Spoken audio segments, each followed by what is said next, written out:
बलांगीर सोदपड़ा राधाकृष्ण मंदिर पूजा कमिटी तरफ आरंभ होईछि चतुर्थ 24 प्रहरी नामयज्ञ। चलित वर्ष एही नामयज्ञ आकर्षणीय करने सबुमती उद्यम करा जायछि। बुधवार संध्यारे एक भव्य कलश शोभायात्रा अनुष्ठित होइथिला। सोदपड़ा राधाकृष्ण मंदिर प्रांगणरू घंट वाद्य शोभायात्रा नामयज्ञ कर्ता श्रीमती बासंती बेहेरा और दुर्गाचरण बेहेरा समेत बलांगीर पौराध्यक्षा श्रीमती लिका साहू, अन्यतम कर्ता श्रीमती लता खरसे, सुबल चंद्र खरसेल, श्रीमती रजनी साहू और सूर्य साहू सह शताधिक महिला कलश शोभायात्रा टिकरापड़ा स्थित रानीबंधरू कलश बुड़ी सहर परिक्रमा करी फेरिथिले। आसंताकाली सकाळू नाम संकीर्तन आरंभ हेबाकु थिबा बेले एहा 29 तारिख पर्यंत चालिबो बोली सूचना रहिछि। एही कार्यक्रम रे पश्चिम ओडिसार बछा बछा संकीर्तन दलंकु निमंत्रण करा जायथिबा बेले प्रत्यह दिन प्रसाद सेवनर व्यवस्था रहिछि। भक्तवृंद एही नाम संकीर्तन रे अंशग्रहण करी प्रभु कृपा लाभ करने को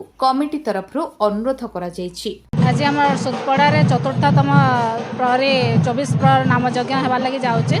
आज कलश यात्रा अच्छे तो आम समस्त को निवेदन करमे समस्ते जोड़ी हे भगवान का आशीर्वाद लाभ करबे। गोटे आध्यात्मिक परिवेश सृष्टि होगा निश्चित भाव में जेनता महामंत्र गान करा निश्चित भाव समस्ते आसबे भगवान का आशीर्वाद लाभ करबे।